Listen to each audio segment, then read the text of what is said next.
And I think that's what people don't sometimes realize, is that when you get over the hump of whatever emotion you have about talking with money, and you actually do it and you organize it, maybe it was like you had to roll up your sleeves and do the work, but then afterwards you're like, oh, that feels great. I mean, it's kind of like a workout. Like, I personally never am super excited to go work out, but every time I do, I always feel better, right?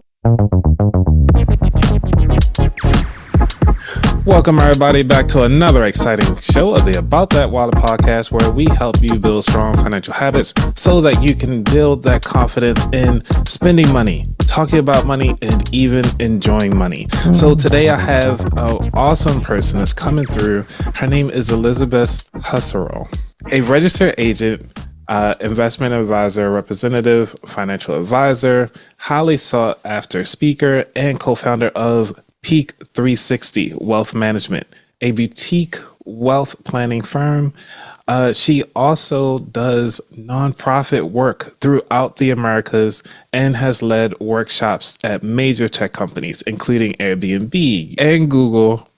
She lives in San Francisco Bay Area with her husband and daughter. So how are you doing today, Elizabeth?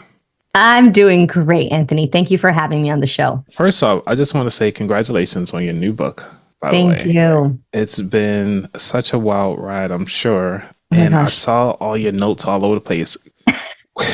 How was that process? Oh my goodness. I wrote that book. It took me 10 years. So a full decade of sweat and tears. I have a 14-year-old daughter, and I said that my commitment to the world was one human daughter and one book baby. And now I feel like I have given my commitment. But I'm so passionate. I mean, similar to you around financial literacy, I'm so passionate around helping people experience wealth differently, which I'm sure we'll dive into, that I knew I couldn't have ongoing one-on-one conversations with people. And so I thought the most accessible way was to write a book. We went straight to paperback to make it as cheap as possible. We're doing an audio book, and it's just being able to be a little voice in someone's ear saying, hey, there's different ways to think about wealth, experience wealth, accumulate wealth. So it was a crazy endeavor. I don't know if I would ever do it again. And I'm so grateful to be at this stage where I have a gift for everyone. So that's what it feels like. Yeah, because books, I'm not sure. Are we oversaturated with books? That's a great question. As you are a podcaster, right? Yeah. I think our attention span has shortened. And I think we're not so much oversaturated with books, but it's hard to get through them all, right? And so what I tell people, and I think audiobooks continue to have more and more of a place, because you can take a chapter like a podcast episode. And so I think that's how I'm hearing people consume more, is through those, being told the story, the listening, because we're driving, right? We're back to commuting. And so sitting down to read a book is some time of a luxury these days. Right. But listening to books, I still think, is really doable. Yeah, because now the title of your book is The Power of Enough. And when is it, because you also talk about storytelling in that, and that's the reason why I was wondering about, as far as, the books versus the audio, which I love that you do an audio piece, because I do listen to audiobooks. It's a long drive. And I appreciate that you're going to take that other way, because you mentioned offline that there's like 9 different ways that we have to consume information just for it to stick. Yep, 100%, which is why, I think, again, your work is so needed and important, is that we have to hear the different messages, often from different angles. My husband tells me, he's like, Elizabeth, I told you that last week, but then my best friend tells me, and that's when I listen, right? And so we have to hear it, because it doesn't get communicated in the same way. There's often different angles, but there's a common nugget. And by repeating the nugget, then we can actually understand, and we go, there's an aha moment. And so I had a teacher who once told me it takes 9 teachers. And I'm like, makes total sense. And so when I listen to books, it gives me permission to also listen, not having to remember everything, but kind of leaning back a little bit and letting myself absorb what the little nuggets of inspiration are, and trusting that they're making connections as I listen. So I think we just have to be active participants and engage, and then trust that connections are being made. Yeah, because we need, and that's the reason why I love doing the podcast, is because, yes, I might talk about real estate and stuff like that, but I've had at least 7 or 8 real estate people on here. Maybe I just need that ninth one to finally get somebody to take action. Totally, totally. And then I would say take those podcasts, because you probably have them sprinkled across the whole show, is that listen to them in a row. Right? Like on a long drive, listen to them in a row and then take a step back and, what was the common theme? Right? Yeah. What was the thing that kept catching my attention? Because the thing with real estate, there's so many different angles. I mean, like anything with money, it can be so complex. But what keeps catching my attention? What's the next first step? And that's where you start. Yeah. So, because in your book, you also heavily on the conversation around having your money story. Yeah. Why should we have a money story? Because we all have one, right? The reality is that we're all in relationship to money every single day. I mean, since we were kids, because we were tracking how our parents related to money, right? Did it cause stress? Was there ease? Did they talk about it? Was it super private and secret? I mean, since we have memories, money has been a part of our family world. And we don't talk enough about it. It's still one of those really big taboos. Because we don't like to say how much we earn, how much we spend, we compare ourselves to each other. And so, Anthony, what I like about actually sitting down and writing your money memories is that it gives you a different entry point into starting to tell our money stories, where we can talk about our failures, where we can talk about our successes. But what it does, it kind of lifts a weight off your shoulder to be like, okay, I've lived through these experiences with money, similar to what we were talking about before. Write it out. Read through it as if you were reading a friend's story, right? So write it out, maybe take a walk or come back to it the next day, read it with fresh eyes and be like, if my best friend told me this story, what connections do I make, right? Where have they missed maybe some opportunities? Where have they totally had successes? But read it from a slightly objective view and you'll start to make amazing connections of what's possible. So you can write your money story, read it back to yourself and have kind of a list of money questions that you're working through, see what connections, and it actually starts to feel fun, right? You were talking about, how this podcast is potentially experiencing joy one day in your relationship to money. That's a lot of what I talk about in the book, just practical, tangible practices to experience a little more fun and a little more joy, no matter how much you have.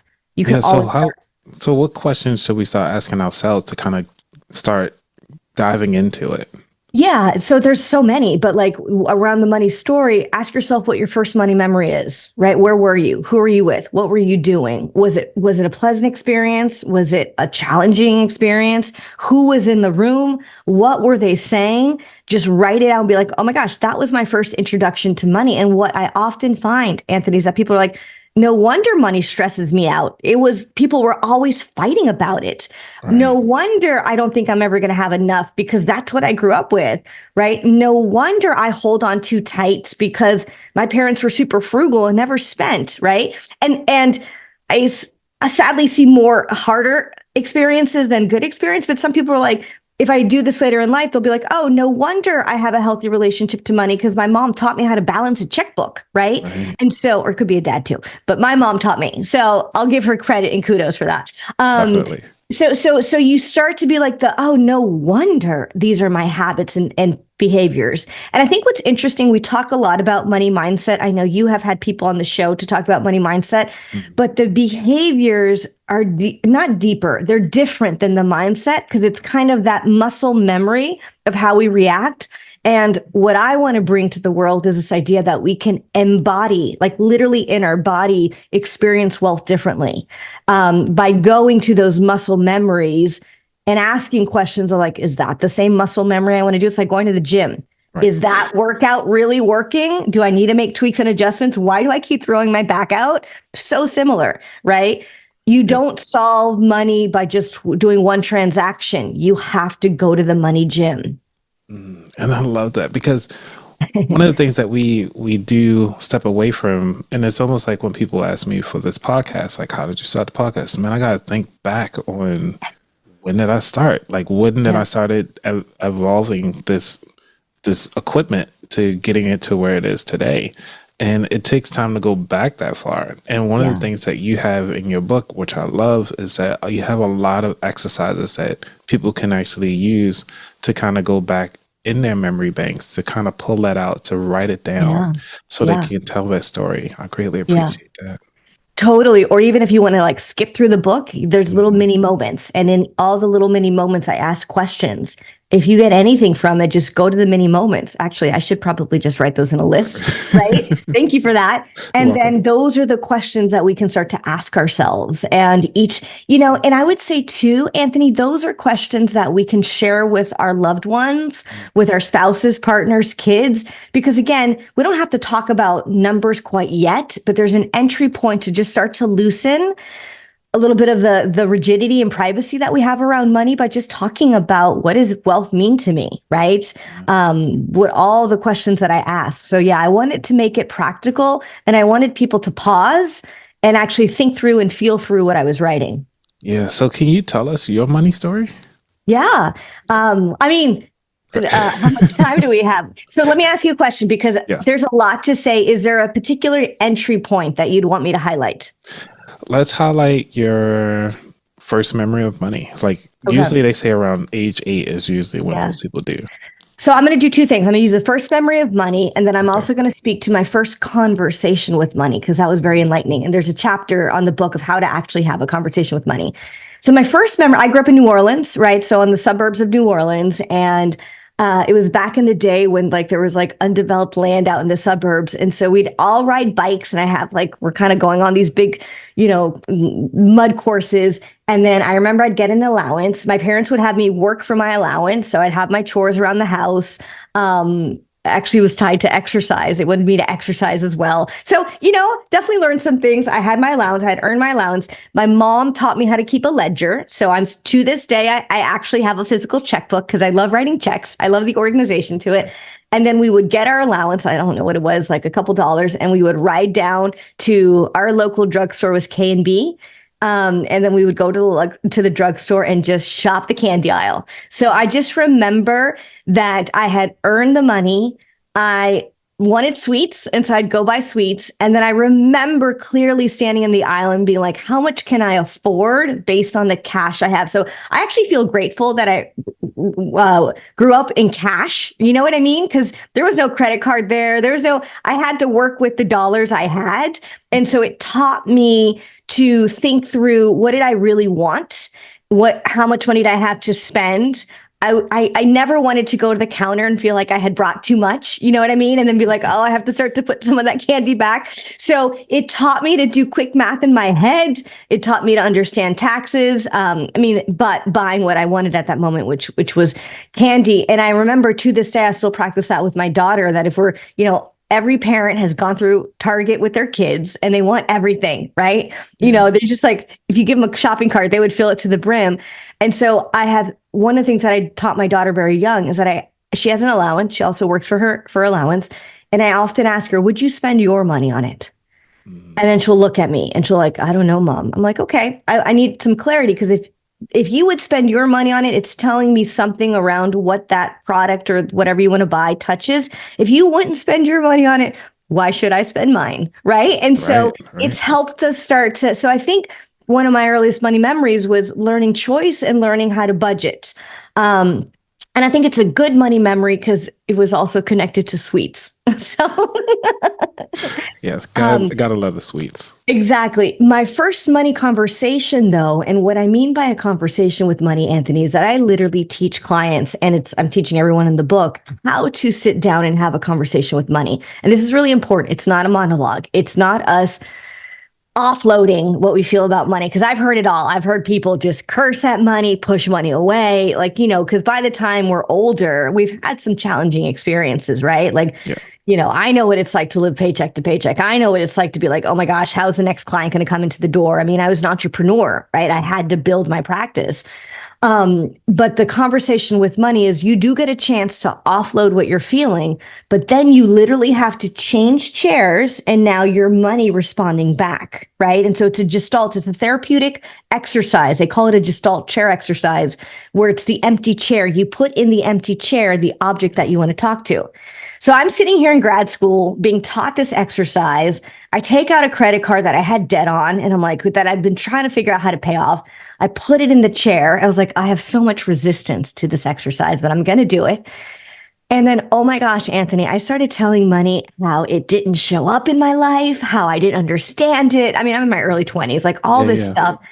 I switched chairs and money's like, Elizabeth, you are strangling me. You are smothering me. You are holding on too tight. And I'm like, whoa, this kind of sounds like a boyfriend, right? That's my relationship style back then. But I think the important piece that I took away, because then Money and I kept having a conversation, and Money is like, hey, you are stressed out because no one has taught you how to be an entrepreneur. And which is so true. My parents were W-2, so they had that consistent paycheck. No one had taught me how to earn money in a different way. And I was holding on to money too tight, too afraid that it wasn't going to come in and not asking the questions that I needed to. It's like, how do I run a private practice? How do I feel comfortable charging people's fees? How do I set certain parameters? How do I say no to people who aren't my ideal client? And Money's like, slow down, write those questions out. Who in your world can help you get clarity? Where do you need to research? What do you need to read? But it's not my fault. And don't hold on to me so tightly. And I was like, there was an aha moment where I'm like, oh my gosh, Money's totally right. I am so stressed about it that my mental and emotional resources are going towards trying to control it. I'm not doing my work in the world, which is the literacy, the education, the planning to face what's really causing me stress. So that was an aha moment, and it's an exercise that I share with everyone. If everyone could sit down and have a conversation with money, I think the world would be in a different place. Oh yeah, it would be for sure. You're like, am I talking to you or am I talking to your money today? Like, who am I talking to? Totally. And people ask me that, like, I don't know if I'm really talking to money, and I'm like, that's fine. But there's a part of you that deals with money every day, so talk to that part of you. Yeah, and it brings up the notion of abundance versus scarcity. And, in your book, you also talk about scarcity has like two poles of the same cycle. Right. So, what kind of practical advice that people who are trying to break that cycle would you give them? Yeah. So I talk about this abundance scarcity loop, right? Mm-hmm. And then I situate that loop within a bigger paradigm of satiation. And so what I mean by the abundance scarcity loop is that so scarcity is both tangible, real. Scarcity is also emotional and mental, right? And I think we need to distinguish between the two. And that's why I really emphasize that question, knowing how much enough is. If we're not meeting our bills, or we're in between jobs, or we got laid off, or we are in the hospital and we're like, oh my gosh, I'm racking up a huge bill, there is fire in that little part of scarcity. We have to deal with that. Once that gets stabilized, though, we can't get stuck in striving just for more money, because then we get stuck in this loop where I think I need more money to get out of the mental and emotional scarcity. And so what I do is that I put that loop of abundance scarcity within a bigger paradigm. It is our human responsibility, not money's. It's our human responsibility to understand how do we fulfill all of our human needs. And that's really important, Anthony, because I put the three human needs that I associate with that abundance scarcity, which is financial stability, physical health, and safety. We need all three of those to feel secure. But once we have plans, or once we're out of the red zone, and it doesn't necessarily mean that you've met your emergency fund, right? It doesn't necessarily mean we can still be working our way out of debt. But we have to lift our head up and look at all of the other human needs and make sure that we're addressing them. So, for example, they include connection and belonging and touch and participation and understanding, freedom, like all these other human needs that I talk about in the book.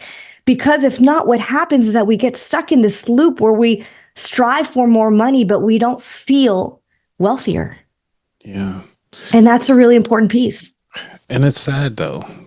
Super sad. Because I guess, and I always talk about this with my friends, or people that I'm having money conversations with. It's like money has level to it, and it's so many different things. Of you have to be in the right mindset for a different type of money that you want to bring into your life, and that's flowing through you. Because the emotional aspect of it, like you have to sometimes take a step back and really think, like, hey, is this really moving the needle towards where I want to go at in life?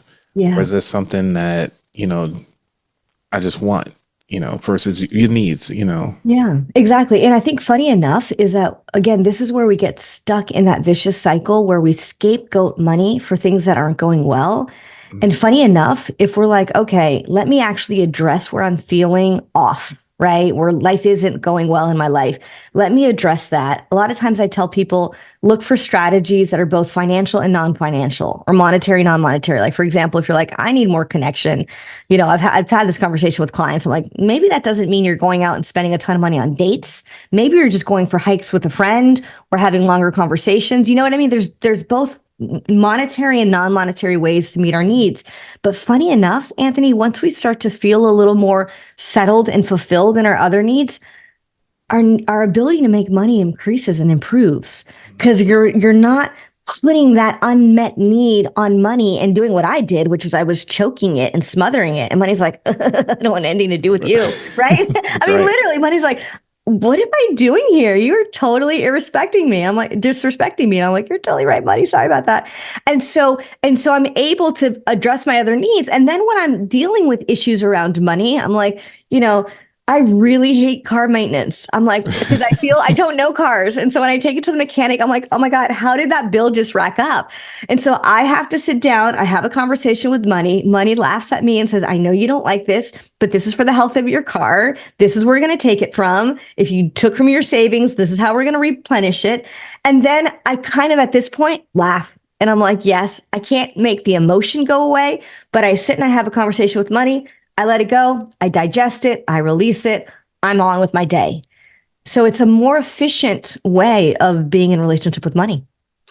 Yeah, because now that we have that nice foundation, or at least how to start a foundation of getting that money conversation started within ourselves. Yeah. Because you're also part of the sandwich generation of, Yeah. taking care of your parents and you have kids. Right. How is that conversation now going well, you mentioned your kids, but how is that conversation now with your parents? Um, So I think a big piece is about 5 years ago, I really made a considered effort, a conscious effort to sit down and be like, okay, let's bring some organization to the table, right? Let's start talking about what your needs are, where are your accounts, right? What happens if you all pass or one, lives longer than the other?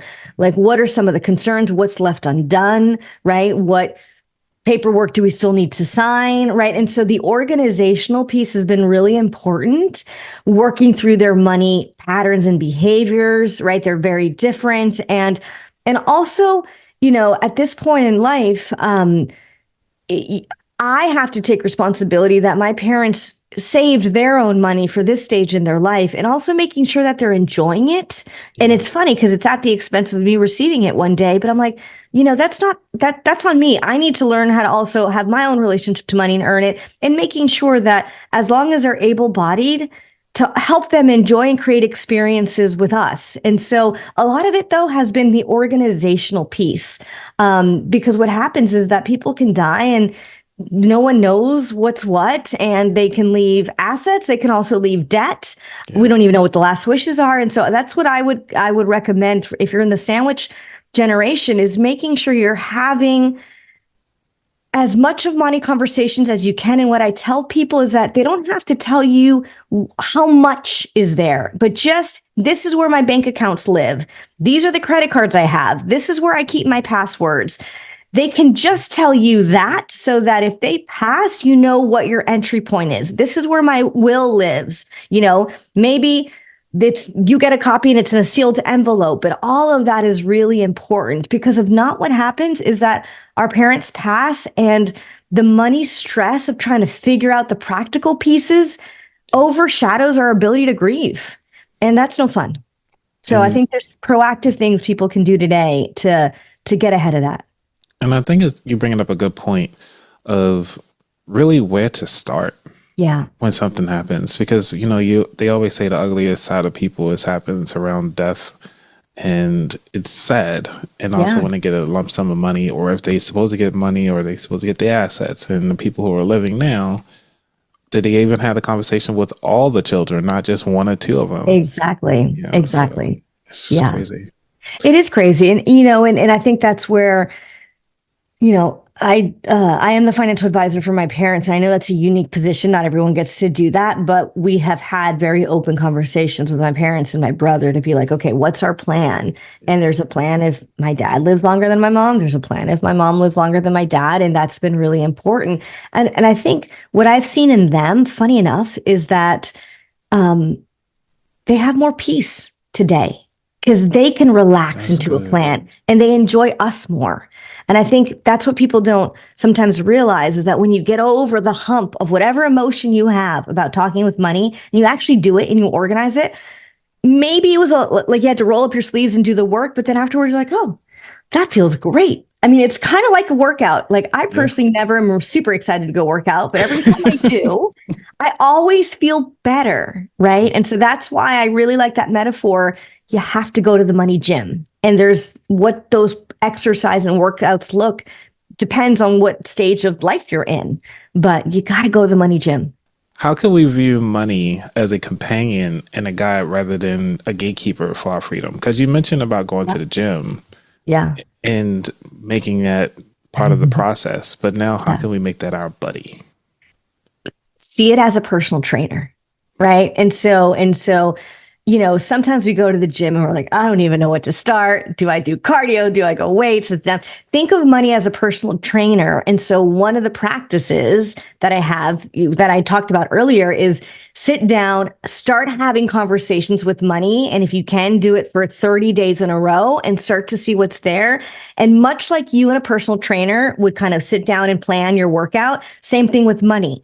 Because then as you have these conversations with money or the part of you that deals with money, you start to be like, okay, here are really my questions around finance, right? I just don't look ever at what I spend. What do I need to do that? Or I really want to start investing. I don't know where to start, right? Or how much should I be putting into my 401k if I have one or I don't have one? What do I do? So think of it as go to money as your personal trainer, literally offload what you feel about exercise or money. What your questions do you have? And then start tackling one of them at a time. Now, I will say, a personal trainer doesn't know everything. Money doesn't know everything, but that conversation can start to give you clarity of what's the next first step. And that's really important.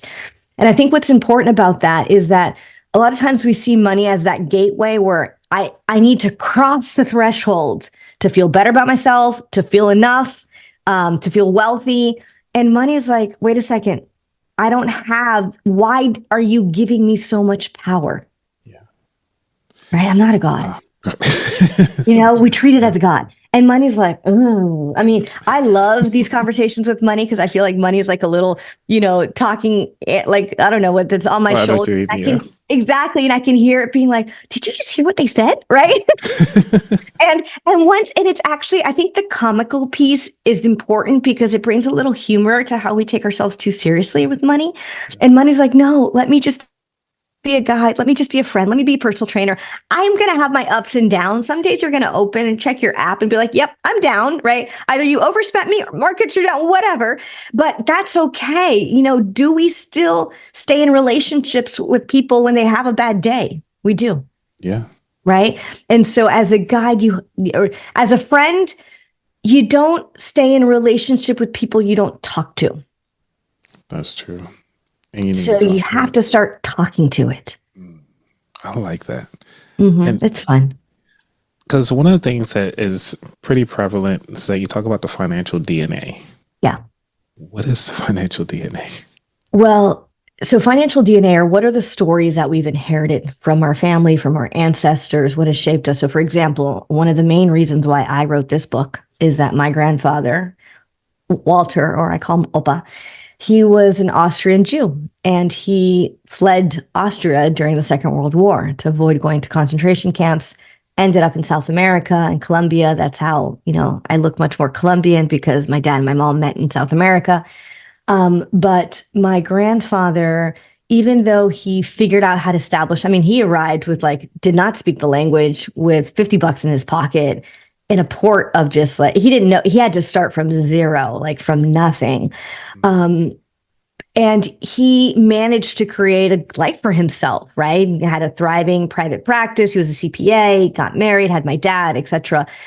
But he never was able to shed the experience of scarcity because of that experience of persecution, which, he has one. I mean, that's so unfortunately prevalent in our human history, right? Wars, persecution, slavery, like it's part of our DNA.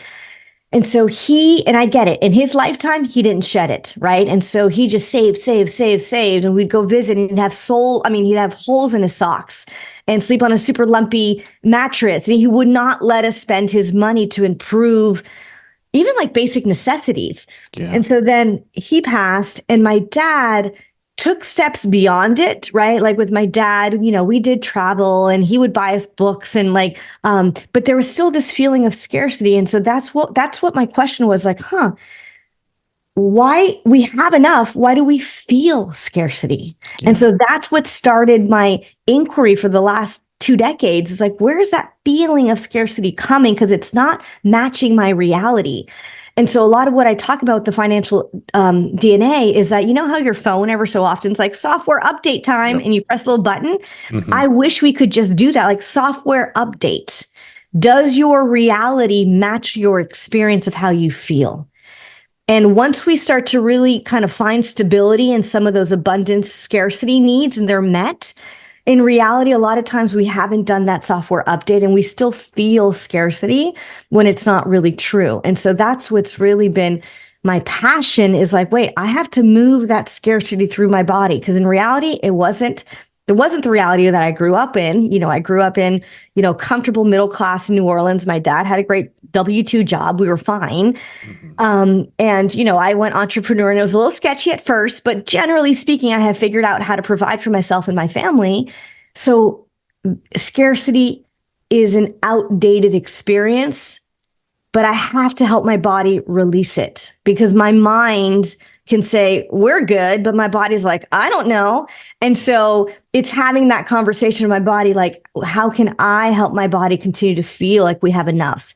And a lot of times it's taking, I love balancing my checkbook, doing my spreadsheets, but then I have to close the computer and I have to remember, Elizabeth, money told you not to obsess about it. Close the computer, take a breath, feel in your body. You have enough. You are enough.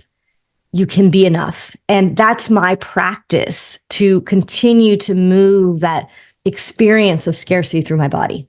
That's what my financial DNA has asked me to do.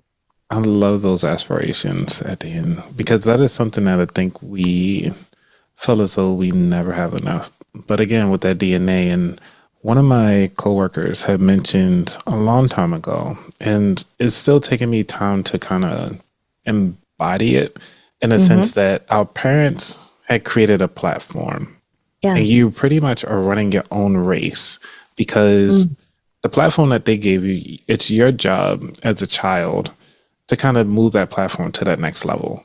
Yeah. And if you feel like you're not moving that plateau up to the next level, it's like you're doing your parents a disservice by not mm-hmm. moving the needle.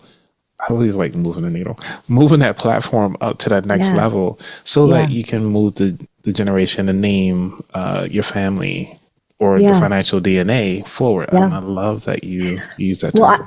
I just got chills when you said that metaphor of the platform. So imagine standing on that platform, Anthony, and that there's tiles, right? Like the platform is made of tiles, and every tile is a familial or ancestral story. Mm. Some of those stories are more triumphs. Some are hardships and failures and trauma, right? Yeah. And what happens is that sometimes if we don't know the tiles that we're walking on, we can fall into one of those more challenging or traumatic places and feel stuck and be like, what's going on? That's not my story, but I'm stuck in that. And so learning about your financial DNA gives you the ability to kind of push out of that tile and be like, okay, let me see, what tiles can I stand on? How do I harness the successes that my my lineage had, right? Maybe they perseverance and determination and they're hardworking. Let me take those qualities forward, be aware of what some of the landmines may be, but then start to kind of like step my way to my next platform. So I love that metaphor because sometimes we're standing blindly on it and you're like, why do I keep falling into that hole? Yeah. I mean, that's what therapists say. They're like, you see the hole, you keep falling into it. One day you see the holes there and you walk around it. I'm like, okay, we can do that. And it's part of having those money conversations because we wouldn't know if you didn't have those conversations. Totally. Yeah. man. Yeah. And so if there's a specific takeaway, it's like, call up someone in your family today and be like, hey, what was your biggest success around money? What was your biggest hardship? And, again, you don't have to talk numbers. You can just talk experience. And you can ask like, yeah, tell me that hardship. Because guess what? I'm interviewing people in my family and I want to learn from it. Are you willing to share? Yeah. That's actually how I started with the show. I was interviewing family members early on.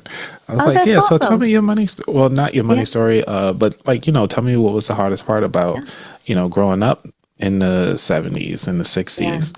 What was it like financially, where you guys, because I grew up, well, I would say lower end income. So it was like always had wish sandwiches. I call them wish sandwiches now, but back then it was like, okay, well, I'm just having a syrup sandwich, a butter sandwich, ketchup sandwich or something like that. Cause that's all we had left. And the bread always molded or got old. So my mom learned how to make bread pudding with the older bits. And so she made it work. But I didn't know until I got older. I was like, oh, we were really broke. Yeah. So. But you know what? Do you remember though what the feeling was when you were making those sandwiches? Honestly, I felt happy as I was eating it. But I just felt hungry at the time. Yeah. And so like even now I eat a lot only because it's like I know what it's like to not have it. Yeah. But yeah, during that time frame, I mean, I was just a kid, just trying to make it. Yeah. And so, but I think so what I'm hearing is that there's like two like there's the happy and the hunger, right? Yes. And when you were describing the happy, I'm like, there was a certain creativity in that. You're like, okay, well, how do I make these two bread sandwiches or like two pieces of bread taste something different? And you're like, oh, maybe it's ketchup today or syrup today. Mm-hmm. And so I can imagine, Anthony, that joy and creativity has also continued in your life. I mean, you're a podcast host, right? You're constantly being creative, and the hunger was a real human experience that, marked you. And so, and I think that's the piece. And my husband's the same way. He came, he was raised in an environment where sometimes there wasn't food. And we have the same conversations where like we have people over and he overcooks because he never wants that experience of not having food anymore. And we've had to have that conversation. Actually, funny enough, now because of a health thing, because he will overeat, right? Because that feeling of, if there's food, I want to make sure that I have enough of it because I know what it's like not to have it, right? Yes. And so that's when you start to look at that in a total not judgmental way. And you're like, I get where that part came from, right? That was real and that was hard, but how do I start to satiate the hunger? And what am I hungry for now, right? Is it more calories? Or is it for other areas, and bring the creative part of you that felt joy to the areas that you're hungry for now? And that's how we start to do those software updates. I like that. Okay. Because now you're putting everything together for me. And it could be the reason why it's like I was hungry for the information around finances and the reason why I'm being creative. Yeah. And best way to get the free information is to do a podcast. So I was like, hey, let me find all the financial experts in the area. Bring them on and let's have this conversation. And funny enough, when you start to be like, because again, I see it with my husband, I'm like, whoa, that was a big grocery bill. What'd you buy? Right? And so, and as you start to kind of loosen, I'm like, I'm actually not so hungry for so many calories, right? I don't want to overbuy and have food go, funny enough, moldy in the fridge. They're like, what is it that truly nourishes me? Because I can afford to I can afford to buy the food today that nourishes me. And how do I channel the extra resources that potentially I would have put towards more food because I want there to be enough towards this thing that I'm learning in financial literacy that's catching my attention? You know what I mean? It's a rechanneling of resources because you've addressed the fact that that isn't your current reality anymore. It shaped you. And I bet you it also gave you drive, right? Yeah. In a way. But how do you rechannel? Man, because we can talk for hours on this. I know. The book of habit got me going. Like I'm thinking back, it was like, okay, the power of habit, like how you change your triggers. Yeah. Like, what is your new joy now? What is your new satisfaction? Same entry trigger, but how do you change the pattern for that? Yeah. Yeah, because you Can read I a say lot one of. last thing before Oh we yeah, go yeah, into yeah. our last Please. questions? Is that when you were talking about having how this podcast started and having interviewed family members? So I would say two things, Anthony. At some point, sit down and have a conversation with money and see what are your today questions, right? Or what feels unresolved. Go back and listen to those original podcasts, right? Yeah. And see what are their patterns here? Like, is there something in my questions that resemble things that my family members went through? And again, just start to see what connections come out. Oh yeah, I would definitely do that. Now you got me thinking about how I can gear up my episodes for the holidays coming soon. Yeah, 100%, right? Because talk about, I just did an interview yesterday and we were talking about panic spending in the holidays, Ooh, right? yes, And this is really important because in the holidays, what happens is that life is so busy and then the holidays arrive and you're going to go visit family and you're like, oh my goodness, did I buy enough gifts, right? Did I buy gifts? Did I buy enough gifts? Were they good enough gifts? And we get in these cycles and you literally do panic spending. And later you're like, maybe you show up and you're happy about the gift, but you're like, wow, that's a high credit card bill. You know what I mean? And so I think part of it is we still have enough time before the holidays to sit back and look and be like, what went well last year and what did not, right? And what do I have lined up in terms of family visits or friend engagements? And what would I do differently to avoid the panic buying? Because it doesn't feel good to you. Yes, maybe you made someone happy with a gift, but what's a more authentic expression of what we need to gift to each other, right? And so there's definitely families who are like, okay, let's just actually do one bigger gift to one family member and we do the Secret Santa or White Elephant. Or, I know in my family, there's years that we just practice like a love letter to each other and there's no money spent there. It takes time, but then you read it and that's a gift that you just hold on to for ages, right? We still gift to the kids, but as adults, I think we need different things.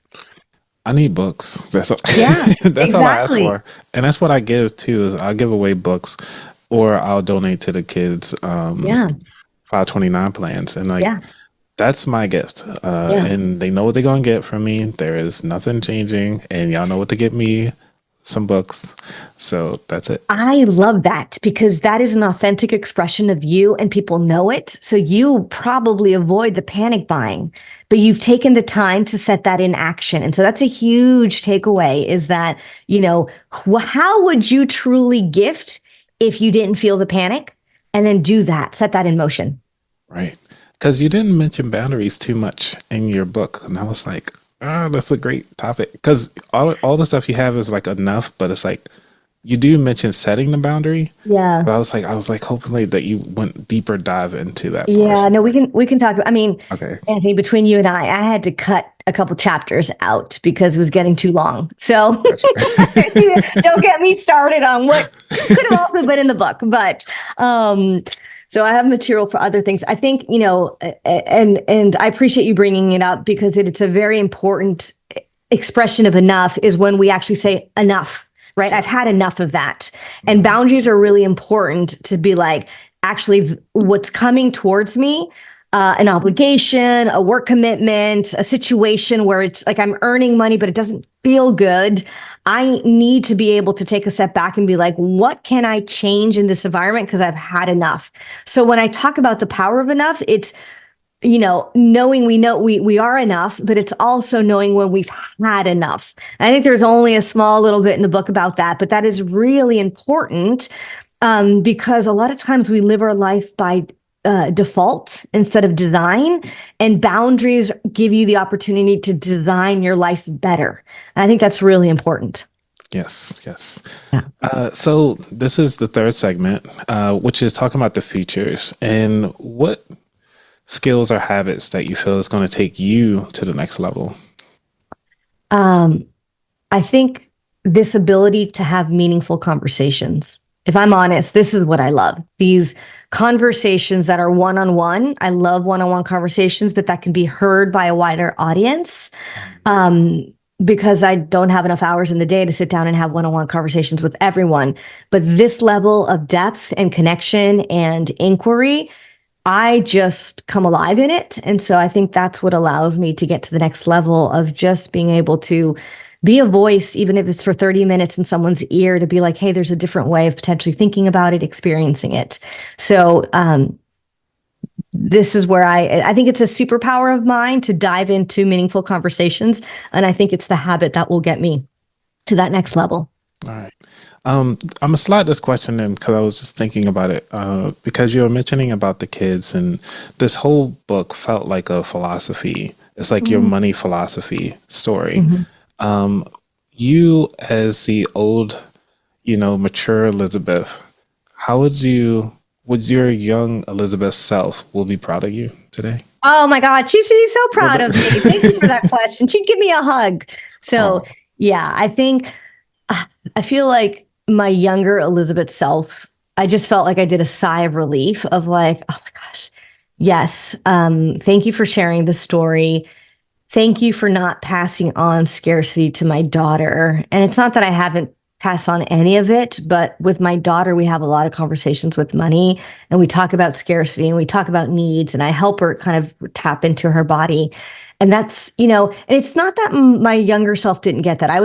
My mom was a therapist, so she definitely gave me a lot of emotional intelligence skills, but it wasn't in relation to money. And I'm like, we all deal with money every day of our lives, and we don't talk enough about it. We're not taught about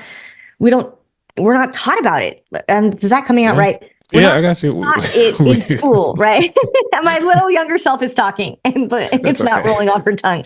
But so, yeah. And I think and maybe one day I'd love to figure out how to translate this book, because I wrote this book for adults, but it'd be super cool to figure out how to write it for teens and for middle school kids. And so maybe if there's anyone out there who specializes in that and wants to collaborate, right? But that'd be fun to get more kids thinking about this. Perfect. So we're done with the bulk of the interview, but are you ready for the final 4 questions? Let's do it. All right. Question number 1. What does wealth mean to you? That's a great question. So wealth is an experience, right? It's the experience of, let me say something slightly different. So the power of enough is the experience of embodied satiation, right? That arises from moments of meaning in our lives and knowing how to digest them, and also knowing how to release and put boundaries on those that don't serve us, irregardless of external circumstances. So it's that sense, for me, the power of enough is a human right? As a baby, right? In the moment of birth, we feel like we're enough. We came with everything we need. And so how as adults do we reclaim that human right of just being enough? And so wealth is an experience instead of something to possess. And it's defined much more broadly on our ability to fulfill a wider spectrum of needs. And it's an experience that we accumulate for ourselves, that we share collectively with our community, that we can pass on to the next generation. But we can be wealthy and not be defined by money. Wow. Okay. Well, just end the show with that. That was so cool. Totally. Number 2, what was your worst money mistake? I vividly remember being about 23 years old. My grandfather died, that I talked about. Opa. He actually died when I was younger, but he had left me like $20,000, and my dad didn't give it to me until my mid-20s, which is actually a good thing. Don't give it to me when I'm 15, because I don't want to do that. But I remember, so a couple things. I remember when I got that inheritance, that was so much money for me, and I was like, oh my gosh. And I had already started thinking about this topic. I'm like, he just released $20,000 into the world. And I remember my grandfather being so frugal and hard for him to spend. I think I did the extreme where I exhaled and I spent that money. And I think if someone would have said, hey, back then it was probably $5,000. I wish I would have started a Roth IRA. I wish someone would have said, hey, Don't just spend it. Start a $5,000 Roth IRA, because I think back then I was in grad school, I was waitressing, I was earning money. I could have done that. That would have been a way different. I would have multiplied that money by now. And so no one told me, like my parents taught me how to spend within my needs, how to track, but they didn't teach me how to invest. I wish someone would have told me that. Like, to all you 20-something-year-olds, start your Roth IRA now, right? No one told me, and I wish someone had. Yeah. And actually, it's part of why I went into financial planning. I'm like, how do you do this? I had to figure it out myself. So, yeah. That's a whole nother episode about the Roth side of the house. Exactly. You can invite me back. I'll come back. Oh, perfect. Thank you. Number 3, what is your favorite financial or non-financial book? I have 2, actually. And they're both my back. So one, Beth, where is it? This is a great one by Beth Koblinger. I cannot say her last name. It says Get a Financial Life. It is so easy to read. It's personal finance in your 20s and 30s. And it's like a glossary. So as you can tell, I've gone through it a lot. And it's a really good book. I'm sure there's a new edition. But it's like, where do you start when people are like, I don't even know where to start? This book, you can read it as per topic and per chapter. So it's super practical. So I love that book as like a practical starting place for finance, and I'll refer to it. And then I think the book that's financial, less practical, that inspired me was Lynn Twist's Soul of Money. She wrote that book 20 years ago. I've had the pleasure and honor of working with Lynn, and she wrote the foreword to my book. And she was the first one that I experienced in the financial industry that started talking about sufficiency. She has worked in across the globe with communities who have various different levels of wealth. And she just, again, similar to my story, just started asking those questions around sufficiency. So she's been a deep inspiration for 2 decades. Yeah, I'll definitely have to check out that book then. Yeah, it's awesome. Again, they have it in audio. So I appreciate it. Number 4, what is your favorite dish to make? So I'm not a huge cook. My husband's the cook in the family, but I do have a dish that I learned from my mother, which is salmon in orange sauce. So I love salmon. I love fish. I basically you kind of like bake the salmon in a combination of orange sauce. If you have a little bit of white wine, you can add it, and rosemary on top. And I'll just bake it, super easy. Add some rice. I personally love kale salad, a little avocado. That is my someone's coming over for dinner. It's my turn to cook. They get that probably every time. But awesome. Yeah, I mean, it sounds good. Now, do you it's really good. Do you like crystallize not crystallize, like do like a thin layer of something on the salmon, or just like embedded in it's kind of like marinated. Ooh. Sometimes the crystallization happens by happenstance, and sometimes it doesn't, and that's okay. Awesome, but it's super yummy. Yeah. I love New Orleans cooking because that's where I grew up. I have not. I should learn how to make jambalaya and gumbo. Love to eat it, but I just have not figured out how to add that to my repertoire. You got time. I got time. Exactly. Exactly. So is there anything else that you want to leave the audience with? Yeah, that's a great question. I would say today is always the best day to start and take a step towards having a healthier relationship to money. Literally, you can just wake up, open your wallet, and say, hello, money, I see you. I don't know what I feel about you, but you're there. Let's start to have a conversation. And just, there's a lot of practical tips in the book, and even on my website. Those are the one on my website. They're free. Download them. But it's just like you wake up and you're like, okay, I could sit here and feel terrible about all the days I didn't go to the gym. But you know what? Walk into the gym today, right? Do a 20-minute workout. You're going to feel better just because you walked in and you did something for 20 minutes. Same thing with money. Just start with one thing today. And if you don't know where to start, make the list of questions. You don't have to have answers to all your questions. Make a list of 20 questions. Don't edit it. Take a step back and choose one. Then you can go back to the podcast and see, okay, did he talk about this podcast, right? like This that one. one Yep. question. And so just choose one and make that the theme of this month, is that I'm going to learn about this question. And let the curiosity guide you, right? Because you're answering that question in a way that's going to be unique to you. Have fun with it. So just start with one question. I love that. That should be a podcast title. Like I said, I'll come back. Awesome. So So the last question I have for you on the podcast, which is, where could people find out more about you? thanks for asking. So I have a website, which is basically my name, www.elizabethhusserl.com. My last name, just if you need to spell it, Husserl. I'm sure it will be below on the podcast, but you can go there. You can order the book there. I'll have resources from the book there as well, so people can download, because if you're on the audio, you want to be able to access all the resources that I speak to. So you can find a lot of information there. Yeah. All right. Well, thank you so much, Elizabeth. It's been a pleasure having you on the show, sharing your money story, teaching us how to create our own money stories, and actually being curious about money again, finding out a way to ask questions that we definitely need answers. 100%. Yeah. And it's, I was going to say, and it's kind of like that family member that showed up at the party and you're like, I haven't seen you in a while, right? Or maybe I have. Don't know what I feel about you.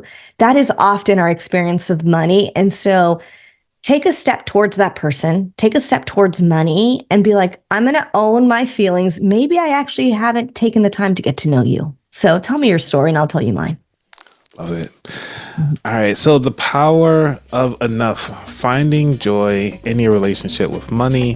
Thank you so much, Elizabeth, for coming through and sharing your wisdom and knowledge with the About That Wallet audience. Thank you. You are so welcome. It's been such a pleasure. All right. Well, thank you, everybody. Y'all be safe. We out. Peace.